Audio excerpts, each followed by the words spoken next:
Hello everyone, as I promised last time, I will be delivering a online lecture on the succeeding discussion on fluid mechanics. So previously I have already introduced to you some of the measures of fluid mass and weight, which are of course your density, excuse me, your specific weight, your specific gravity, absolute viscosity, dynamic viscosity, and surface tension. So last time we are only able to cover up until density, and we have not talked yet about specific weight, specific gravity, and the other measures of your fluid mass and weight. And as I was saying last time, that these quantities class in a first unique introduce of fluid mechanics, because the understanding of these quantities are very essential or is very essential for you to answer fluid mechanics questions and problems. Kay it's implied in the questions or in the problems ang characterization of your fluids. Usahay ang imong problem tagaan kag specific weight sa imong fluid, and naa na siya mga values sa akong gihatag ninyo nga table of constant, naa ni sila tanan dito nga quantities.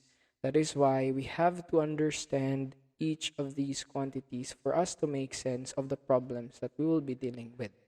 Okay? So last time we already talked about the density, and density is generally represented by the Greek letter rho, and that is already or that is simply defined as your mass per unit volume.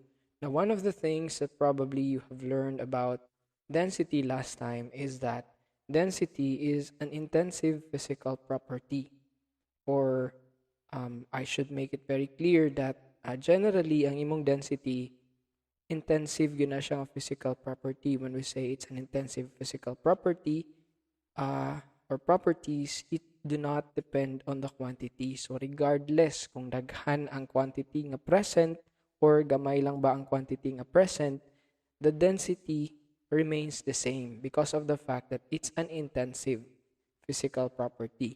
Now, the opposite of your intensive physical properties are the extensive ones.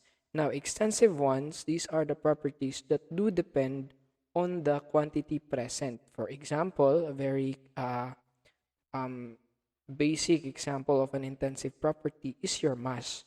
So the greater the quantity of, let's say for example, salt is present, dako po iyang mass ana niya class. So the more quantity is present, mo sakasab na iya ang size.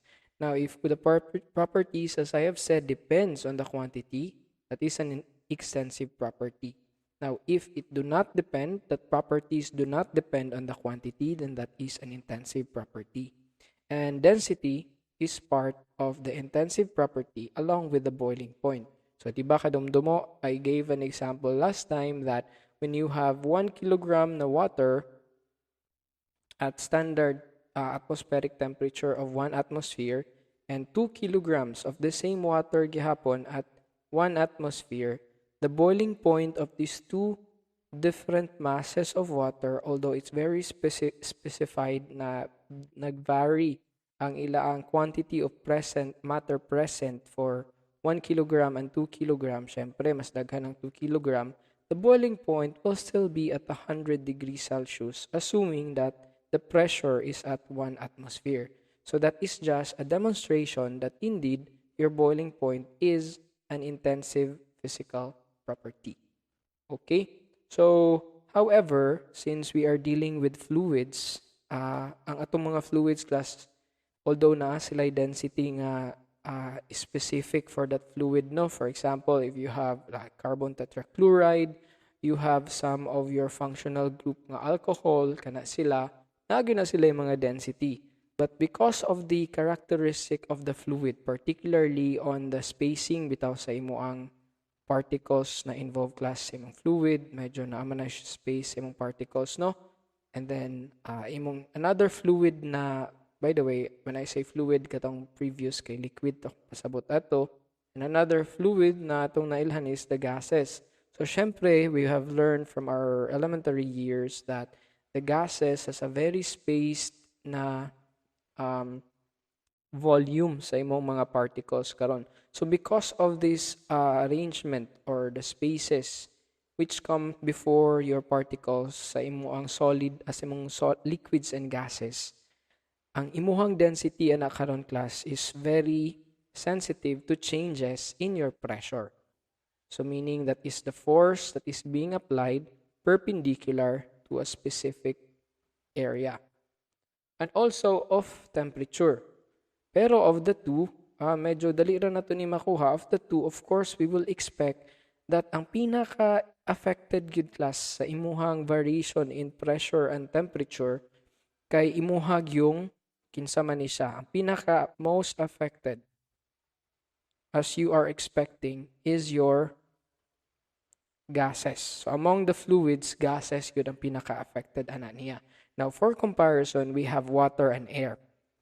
Now, in the case of your water, we are varying the temperature, increasing towards the right. So we start from 0 degrees up until 100 degrees Celsius. Now look at the variation in the density of your water. So sa imong water, as you increase in temperature, nagyapoy pagbag-o. You have 998.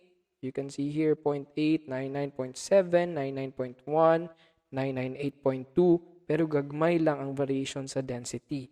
Unlike your gas, which in this case is air, ang variation sa imong density class very pronounced from 1.293 kilograms per cubic meter, nahimo siyang 1.24, 1.22, 1.20, 1.12. Now, this is just exemplifying the point that your gases, or among your fluids, kanganang mga gases nimo, they tend to be very sensitive to the variation in both the pressure and the temperature. But it just so happened that in the illustration that you are seeing today, or in the example that you are seeing today, we are mainly focusing on the temperature. But this is also the same with your pressure. Wala lang ko gahatag og example. Okay? Now, the next measure, di ba, we are talking about the measure of fluid mass and weight.